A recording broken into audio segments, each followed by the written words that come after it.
Students, आज का हमारा महत्वपूर्ण कंटेंट आज़ादी से पूर्व राजस्थान में सामाजिक और शैक्षणिक सुधारों पर रहेगा।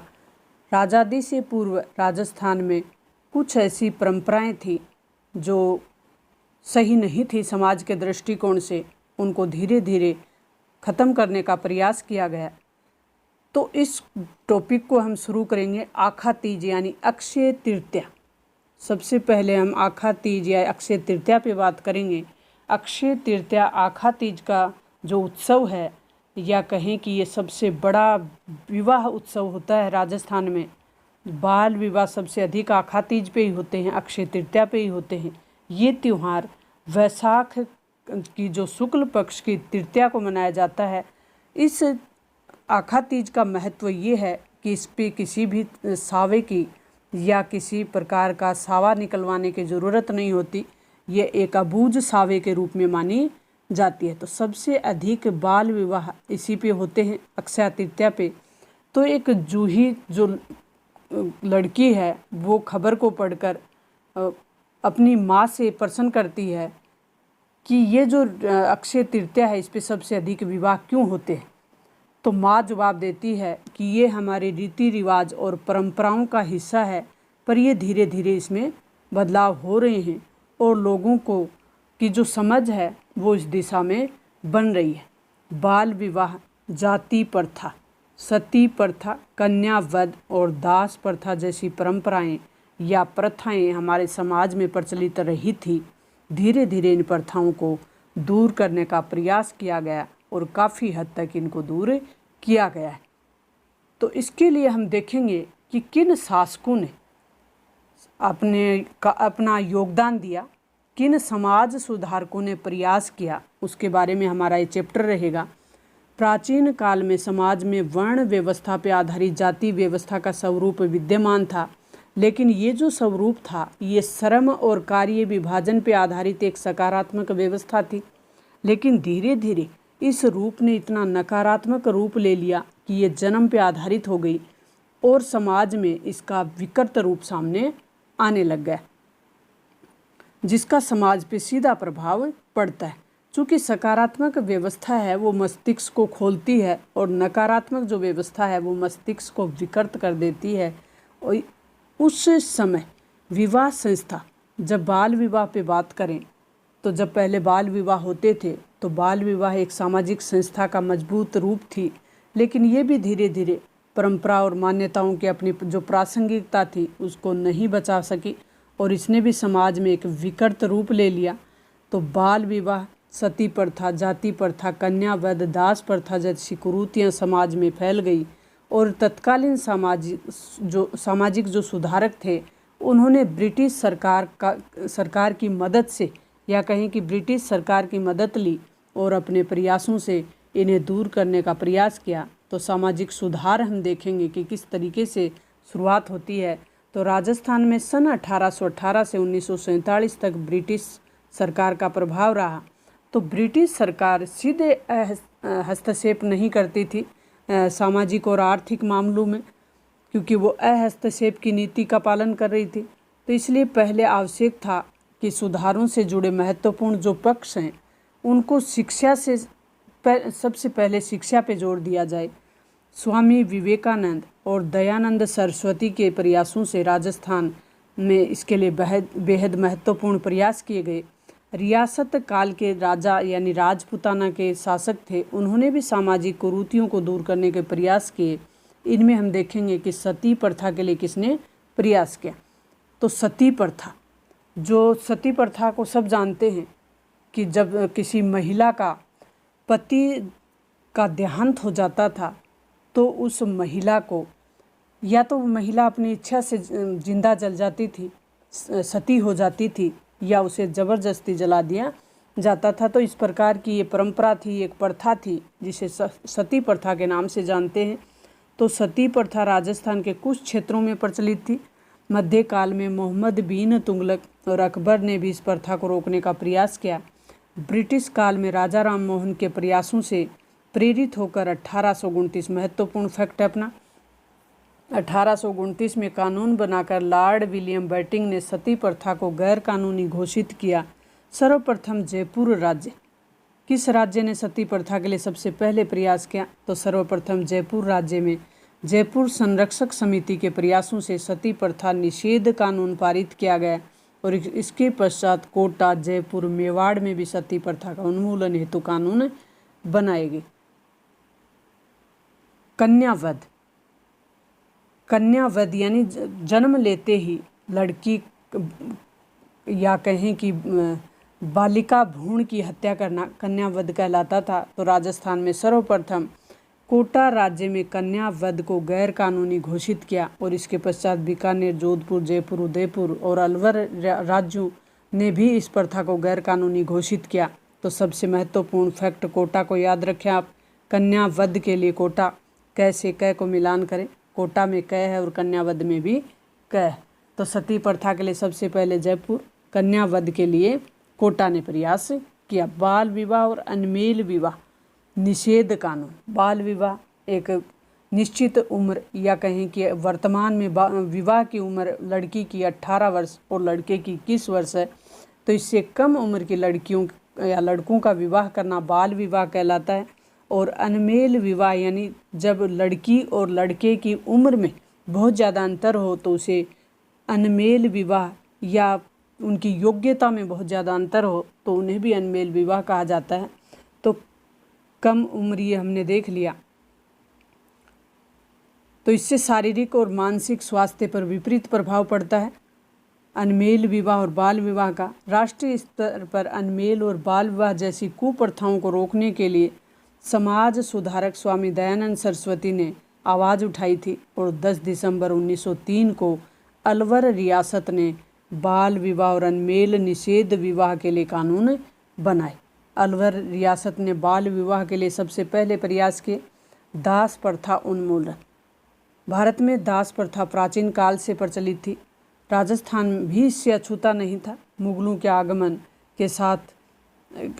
के बाद इस प्रथा को और बढ़ावा मिला और दासों की संख्या के आधार पर कुल और परिवारों की प्रतिष्ठा और उच्चता का आंकलन होता था कि जिसके घर में ज़्यादा दास हैं तो उसकी प्रतिष्ठा समाज में ज़्यादा होती थी। ये शासक सामंतों और धनिकों के यहाँ सेवा शुश्रूषा में लगे रहते थे, इनकी सेवा करते थे। इनकी सामाजिक स्थिति अच्छी नहीं थी और इस प्रथा को चाकर यानी नौकर को चाकर या होली के रूप में समझा जा सकता है। इसे समाप्त करने के लिए अंग्रेजों ने 1833 में चार्टर अधिनियम द्वारा इसे समाप्त किया गया। 1833 का एक चार्टर अधिनियम लाया गया अंग्रेजी सरकार के द्वारा और दास प्रथा को समाप्त किया गया। डायन प्रथा निर्मूलन यानी महिला को डाकन का रूप दे दिया जाता था और उसे मार दिया जाता था। तो ये जो प्रथा है ये डायन प्रथा कहलाती थी। तो राजस्थान के कुछ जातियों में स्त्रियों में डाकन होने का आरोप लगाकर उन्हें मार डालने की एक कुप्रथा व्याप्त थी। ये अंधविश्वास पे आधारित थी। अंधविश्वास पे आधारित एक प्रथा थी। ये मेवाड़ और कोटा राज्यों में इस प्रथा का जो प्रचलन था वो अधिक था, मेवाड़ क्षेत्र में और कोटा क्षेत्र में। 1853 में डाकन प्रथा की जानकारी मिलने पर एजीजे राजपुताना ने इस अमानवीय प्रथा पर प्रतिबंध हेतु कानून बनाने के लिए रियासतों के शासकों पर दबाव बनाया एवं कुछ रियासतों द्वारा इस प्रथा को गैर कानूनी घोषित कर दिया गया। शैक्षणिक सुधार। राजस्थान में किस तरीके से शिक्षा में सुधार शुरू होता है? तो भारतीय समाज में प्राचीन काल से शिक्षा का महत्व है। प्राचीन काल में ही शिक्षा को मुख्य केंद्र जो घरेलू शिक्षा, गुरुकुल, विद्या आश्रम, उपाश्रय, पाठशाला, मकतब और मदरसे, मठ आदि रहे। परिवार, प्राथमिक और व्यावसायिक शिक्षा के प्रमुख केंद्र होते थे। राजपुताना में भी शिक्षा विभिन्न काल कर्मों से गुजरी है। ब्रिटिश साम्राज्य ने 19वीं शताब्दी से पूर्व की शिक्षा को देसी शिक्षा से संबोधित किया। इसके बाद की शिक्षा को अंग्रेजी शिक्षा, पाश्चात्य शिक्षा या आधुनिक शिक्षा के नाम से संबोधित किया है। इस प्रकार 19वीं शताब्दी में एक ओर शिक्षा का पारंपरिक रूप नजर आता है तो दूसरी ओर अंग्रेजी शिक्षा का प्रभाव नजर आता है। 1819 में आधुनिक शिक्षा का जो पहला स्कूल था वो अजमेर में खोला गया। महत्वपूर्ण फैक्ट, आधुनिक शिक्षा का पहला स्कूल 1819 में अजमेर में खोला गया और इसके पश्चात पुष्कर, भिनाई और केकड़ी में भी स्कूल खोले गए। लेकिन लोगों द्वारा ईसाई धर्म की दी जाने वाली शिक्षा का विरोध किया गया। परिणाम ये हुआ कि ये स्कूलें बंद कर दी गई थी। 1835 में दोबारा प्रयास हुआ और अंग्रेजी भाषा राज्य की भाषा बना दी गई। अतः अंग्रेजी शिक्षा प्रणाली का महत्व बढ़ा और फलस्वरूप रिजल्ट ये हुआ कि रियासतों में आधुनिक शिक्षा प्रणाली को अपनाने वाले स्कूल खुलने लगे और 19वीं सदी के अंत तक जैसलमेर को छोड़कर राजपूताना की सभी रियासतों में शिक्षण संस्थाएं प्रारंभ हो चुकी थी। प्राथमिक शिक्षा और मिडिल स्कूल क्रमोन्नत होकर हाई स्कूल बने और इसमें सबसे पहले अजमेर का सरकारी स्कूल 1851 में हाई स्कूल बना। रियासतों में हाई स्कूल कक्षाओं की पढ़ाई प्रारंभ हुई। राजपूत शासकों, रियासतों के शासकों, राजकुमारों, सामंतों के पुत्रों के लिए अंग्रेजी शिक्षा का पृथक से प्रबंधन का जो उद्देश्य था उसी को ध्यान में रखते हुए 1872 में वाइसराय लॉर्ड मेयो के नाम पे एक अजमेर में कॉलेज की स्थापना की गई, जिसका नाम रखा गया मेयो कॉलेज। महत्वपूर्ण फैक्ट है, आप याद रखें, जिसका प्रथम सत्र 1875 रखा गया, यानी ये प्रारंभ हुआ 1875 से। पंडित जनार्दन राय नागर ने सभी के लिए शिक्षा के उद्देश्य से 21 अगस्त 1937 में राजस्थान विद्यापीठ की स्थापना की थी।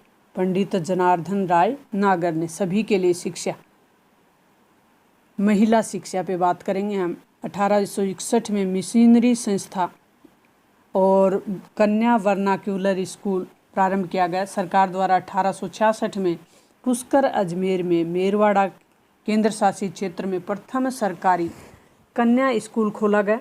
देशी रियासतों में महिला शिक्षा को प्रोत्साहन देने के प्रयास हुए। परिणाम ये हुआ कि उदयपुर, जयपुर, भरतपुर, अलवर, कोटा, झालावाड़, टोंक, बीकानेर आदि रियासतों में भी कन्या विद्यालय खोले गए।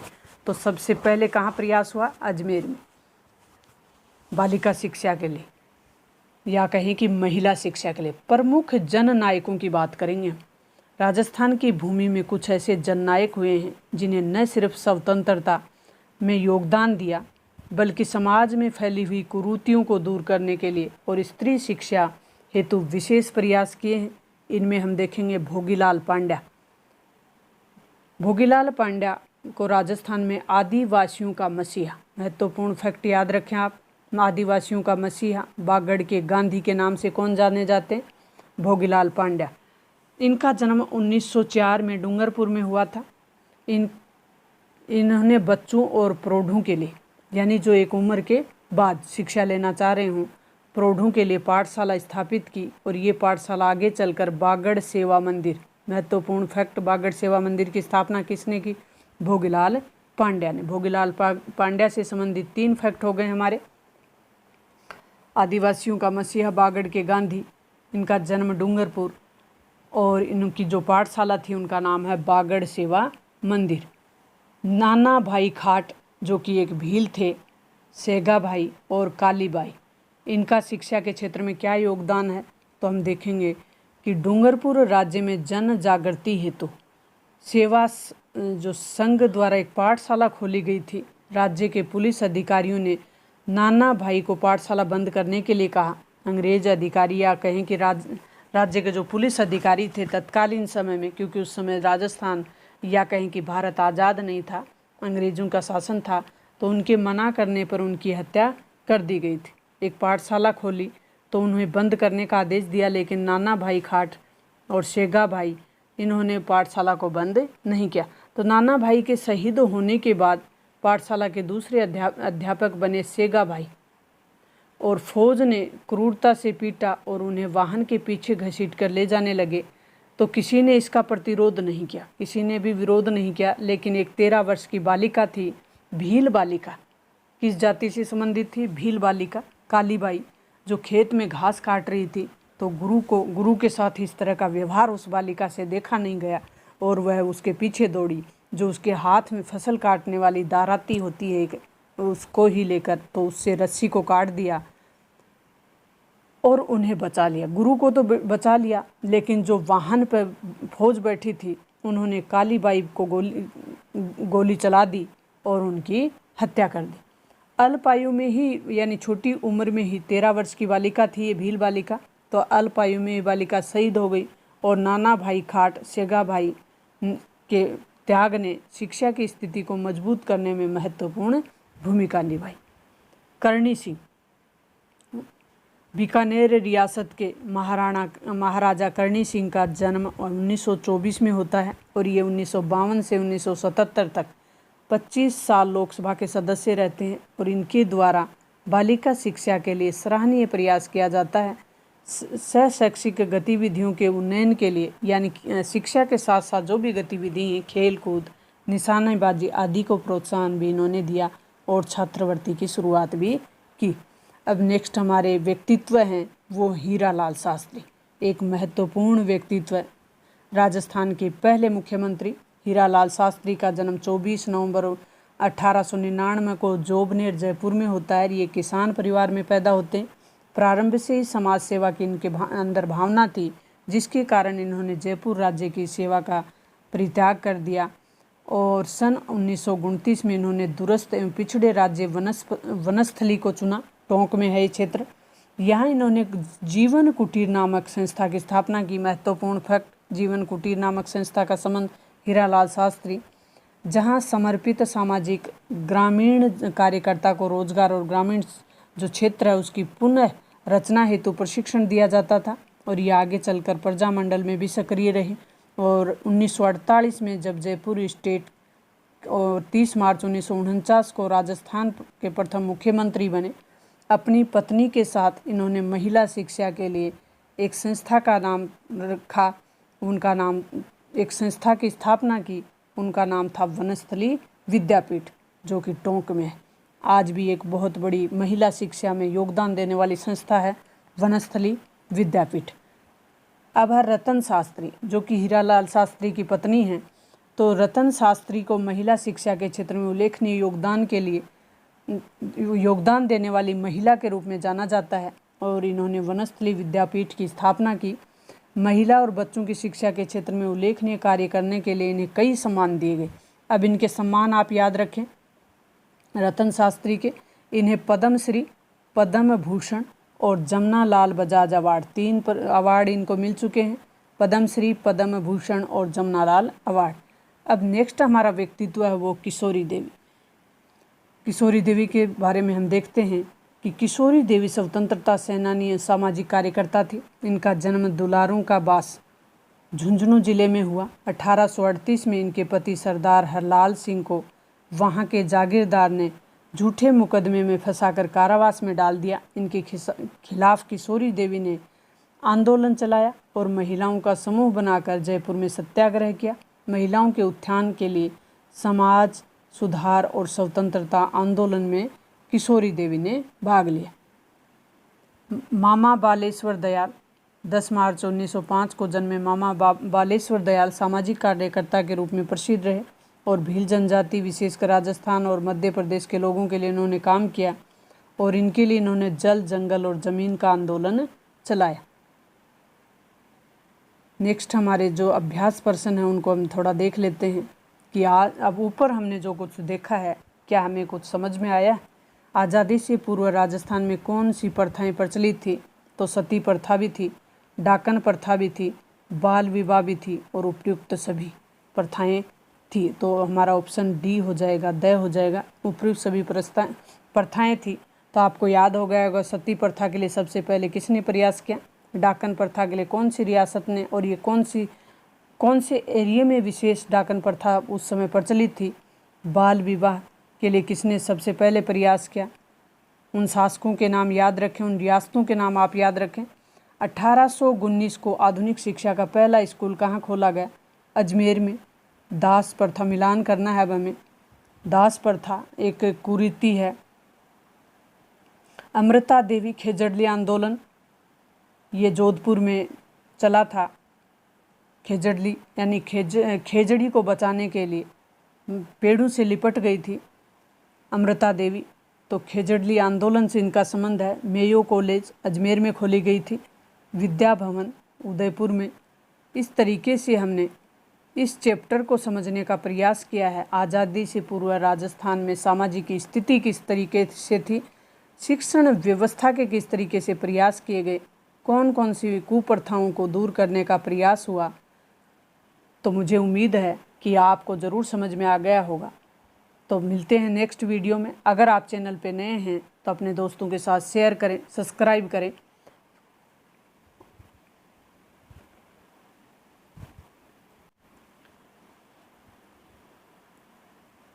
तो महात्मा गांधी का एक कोट मेरे को याद आ रहा है कि खुद वो बदलाव बनिए जो आप दुनिया में देखना चाहते हैं। तो ये सामाजिक सुधारों पे हमने बात की। इसमें अपने जो शिक्षण व्यवस्था किस तरीके से आज़ादी से पूर्व था और अंग्रेज़ों ने किस तरीके से अपने शिक्षण व्यवस्था को लागू करने का प्रयास किया। अंग्रेजी जो शिक्षण व्यवस्था थी उसके लिए अजमेर में सबसे पहले प्रयास किया गया। तो दूसरों को बदलने से पहले खुद को बदलना होगा। जो दुनिया में बदलाव हम देखना चाहते हैं वो बदलाव हमें सबसे पहले खुद में लाना होगा।